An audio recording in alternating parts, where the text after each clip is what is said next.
Chers amis, content de vous retrouver dans votre émission. Le moment de vérité biblique, c'est une grâce pour nous.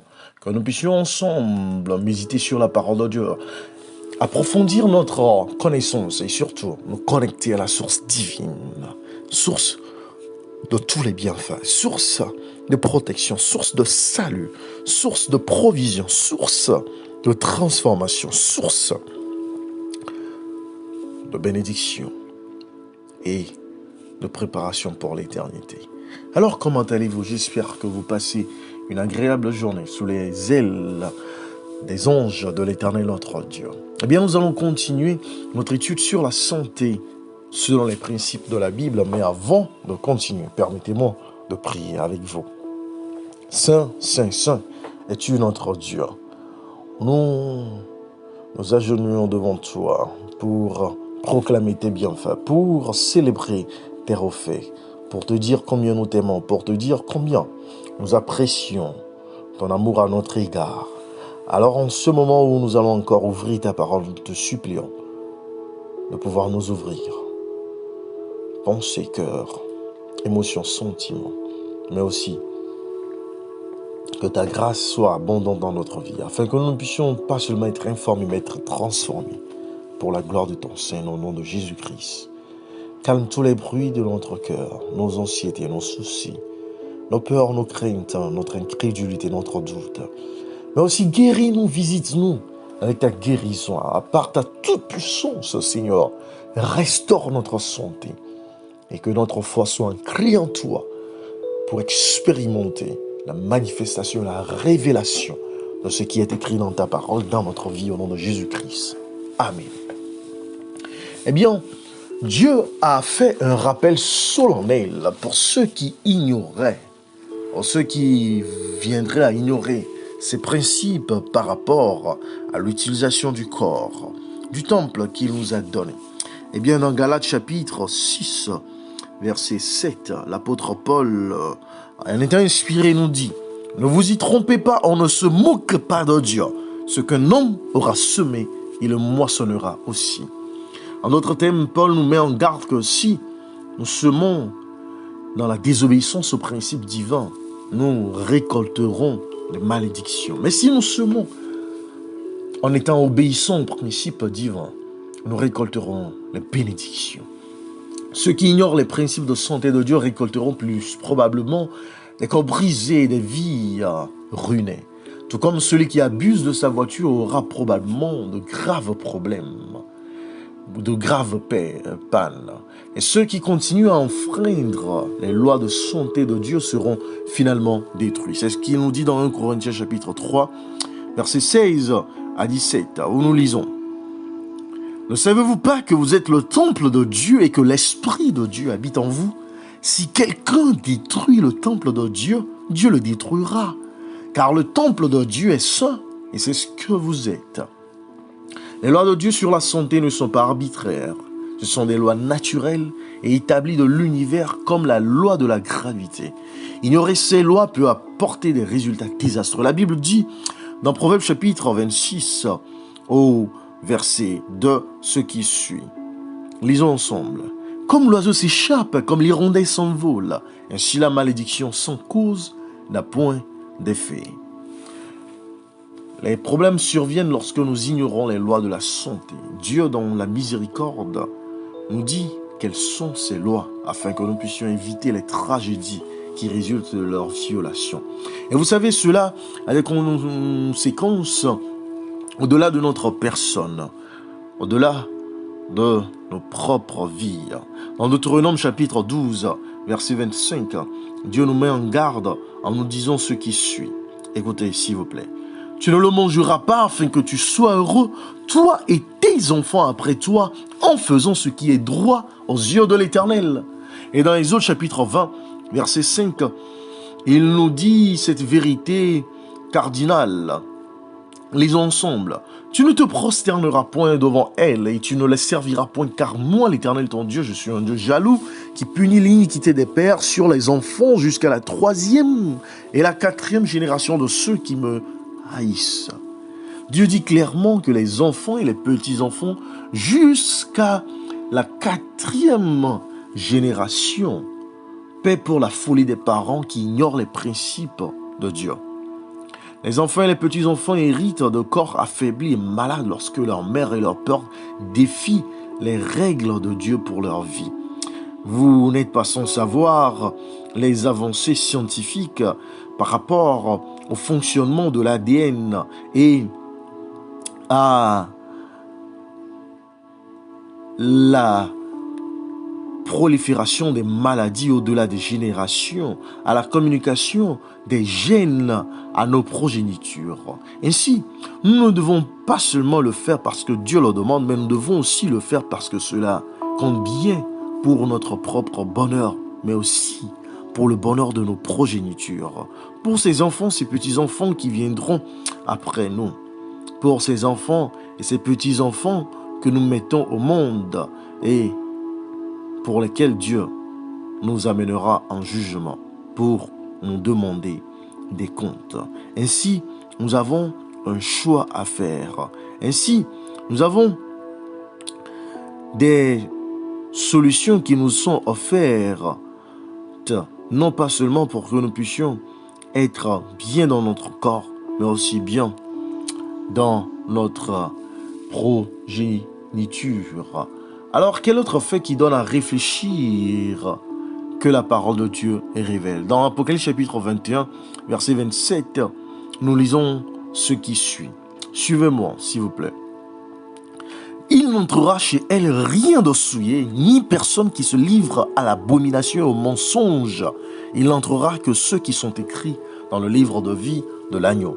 Dans Ézéchiel chapitre 11, verset 21, nous avons encore l'écho dans l'Ancien Testament de ce passage où il nous est dit: mais pour ceux dont le cœur se plaît à leurs idoles et à leurs abominations, je ferai retomber leurs œuvres sur leur tête, dit le Seigneur l'Éternel. Rien de souillé ou d'impur ne sera permis dans le royaume de Dieu. Toutes les habitudes sales souillent une personne. L'utilisation d'aliments inappropriés souille une personne. C'est ce que Daniel a montré par son exemple lorsqu'il était loin de sa terre natale, loin de sa famille, loin de ses vertus, loin de son éducation. Dans Daniel chapitre 1, verset 8, nous lisons: Daniel résolut de ne pas se souiller par les mets du roi et par le vin dont le roi buvait, et il pria le chef des eunuques de ne pas l'obliger à se souiller. Cela donne à réfléchir, mais c'est vrai. Choisir leur propre voie et les choses dont Dieu ne se réjouit pas finira par coûter aux gens leur salut éternel. C'est ce que nous voyons dans Ésaïe chapitre 66, versets 3, 4 et 15 à 17, que je vous convie à lire ensemble avec moi.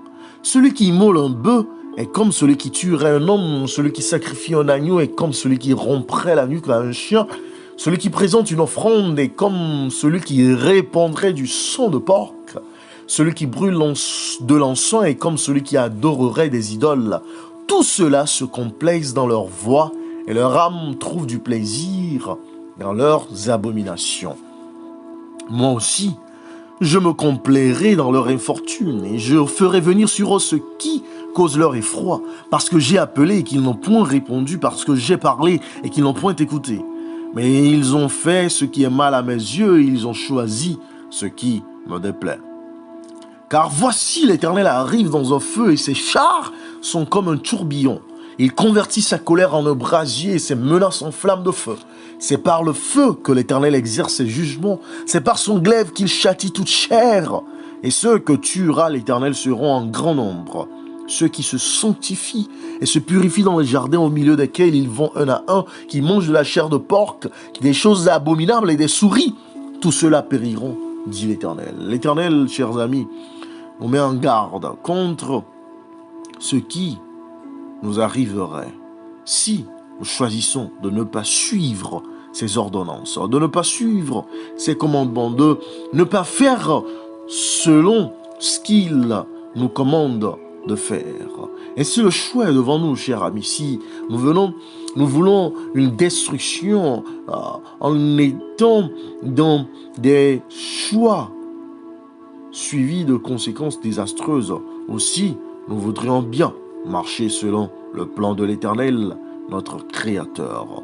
Ainsi, cher ami, le choix nous appartient en cette heure même où nous écoutons la voix de Dieu, afin que nous puissions recevoir de lui force et sagesse pour pouvoir marcher selon ses commandements, pour pouvoir avancer à la lumière de sa parole, pour pouvoir non pas faire ce qui nous plaît et qui enfreint ses commandements, mais faire ce qu'il nous commande de faire ce qui nous ordonne d'accomplir, agir fidèlement selon sa parole. Tout chrétien sincère, tout enfant de Dieu, toute créature doit s'efforcer de faire ces choses que je vais citer bientôt. La première chose se trouve dans 2 Corinthiens chapitre 7, le verset 1. Dans 2 Corinthiens chapitre 7, le verset 1, Paul nous interpelle en nous disant ceci. Ouvrons tous nos Bibles et lisons ce que Paul a à nous dire de la part de Dieu dans 2 Corinthiens chapitre 7, verset 1. Ayant donc de telles promesses bien à main, purifions-nous de toute souillure de la chair et de l'esprit en achevant notre sanctification dans la crainte de Dieu. Oui, nous devons être sincères dans notre ardente obéissance à l'Éternel notre Dieu. Dans 1 Jean chapitre 3, verset 3, l'apôtre lui-même nous dit ceci. Quiconque a cette espérance en lui se purifie comme lui-même est pur. Et dans Jean 14, 15, Christ lui-même nous dit ceci. Si vous m'aimez, gardez mes commandements. Nous devrons immédiatement mettre notre vie en harmonie avec les principes de santé de Dieu parce que nous aimons Dieu. En réponse à son amour pour nous, nous savons que ces règles ne font qu'ajouter à notre bonheur et à nous protéger des maladies causées par le diable lui-même. Dans Actes chapitre 10, verset 38, nous lisons: vous savez comment Dieu a honte du Saint-Esprit et de force Jésus de Nazareth qui alla de lieu en lieu, faisant du bien et guérissant tous ceux qui étaient sous l'empire du diable, car Dieu était avec lui. Les conseils et les règles de Dieu sont toujours pour notre bien. Tout comme les bonnes règles et les conseils des bons parents et des bons médecins sont les meilleurs pour leurs enfants et leurs patients. Et une fois que nous savons mieux, Dieu nous tient responsables, car il dit dans Jacques chapitre 4, verset 17, au travers de son apôtre, « Celui donc qui sait faire ce qui est bien et qui ne le fait pas, commet un péché. » Oh, cher ami, quel est votre choix en cet instant T? Oh, savez-vous que certaines mauvaises habitudes lient si étroitement les gens causant des addictions? Eh bien, que peuvent-ils faire? Dans Jean chapitre 11, Jean chapitre 1, verset 12, la Bible nous dit: mais à tous ceux qui l'ont reçu, à ceux qui croient en son nom, elle a donné le pouvoir de devenir enfants de Dieu. Dans Philippiens chapitre 4, verset 13, la Bible nous dit: je puis tout par celui qui me fortifie. Vous pouvez prendre toutes ces habitudes à Christ et les déposer à ses pieds. Il vous donnera joyeusement un cœur nouveau, le pouvoir dont vous avez besoin pour briser toute habitude pécheresse et devenir fils ou fille de Dieu. Dans Ézéchiel chapitre 11, les versets 18 à 19, Dieu lui-même nous dit: c'est là qu'ils iront, ils en ôteront toutes les idoles et toutes les abominations. Je leur donnerai un même cœur et je mettrai en vous un esprit nouveau. Je t'aurai de leur corps le cœur de pierre et je leur donnerai un cœur de chair, afin qu'ils suivent mes ordonnances et qu'ils observent et pratiquent mes lois. Et ils seront mon peuple et je serai leur Dieu. Oh, comme il est passionnant et réconfortant de savoir qu'avec Dieu, tout est possible, comme Christ lui-même nous le dit dans Marc chapitre 10, verset 27. Et il a ajouté dans Jean chapitre 6, verset 37, celui qui vient en moi, je ne le chasserai point. L'alcoolique, le fumeur, le cupide, celui qui est impur, oh, celui qui est dans les liens d'une addiction, oh, celui qui est impie, je ne le chasserai point. Jésus est prêt à briser les chaînes qui nous lient. Il aspire à nous libérer, il le fera, mais nous seuls le permettrons. Nos soucis, nos mauvaises habitudes, nos tensions nerveuses, nos peurs, oh, disparaîtront lorsque nous exécuterons ces ordres qu'il nous adresse dans Jean chapitre 15, verset 11, où il dit, oh, écoutez bien la parole du Seigneur lui-même, qui vous parle en cet instant. Oh, vous disons, bien-aimé, bien-aimé, je vous ai dit ces choses afin que ma joie soit en vous et que votre joie soit parfaite. Le diable soutient que la liberté se trouve dans la désobéissance, mais c'est faux. Dans Jean chapitre 8, verset 44, Jésus lui-même nous met en garde, nous dit, vous avez pour père le diable et vous voulez accomplir les désirs de votre père. Il a été meurtrier dès le commencement et il ne se tient pas dans la vérité parce qu'il n'y a pas de vérité en lui. Lorsqu'il profère le mensonge, il part de son propre faux, car il est menteur et le père du mensonge. Dieu vous dit en ce moment, venez à moi, vous qui êtes fatigués et chargés, je vous donnerai du repos, car mon joug est doux et mon fardeau léger. Dans Ésaïe 33, verset 24, il dit, aucun habitant ne dit je suis malade. Le peuple de Jérusalem reçoit le pardon de ses iniquités.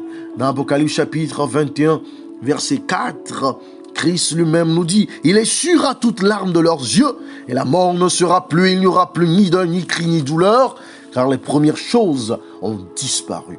Dans Isaïe 40, verset 31, il nous dit, ceci vous appelant, chers amis, mais ceux qui se confient en l'Éternel renouvellent leur force. Ils prennent le vol comme les aigles, ils courent et ne se lassent point. Ils marchent et ne se fatiguent point. Les citoyens du nouveau royaume de Dieu suivront volontiers ses principes de santé.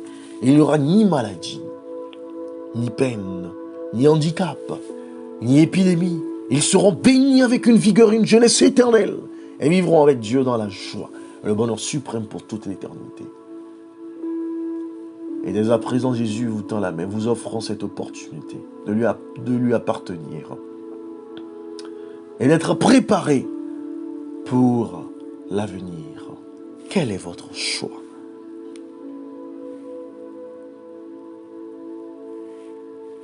Vous avez la capacité de répondre oui ou non. Mais que le Seigneur, crée en vous le vouloir et le faire, fasse de vous un être obéissant. Amen.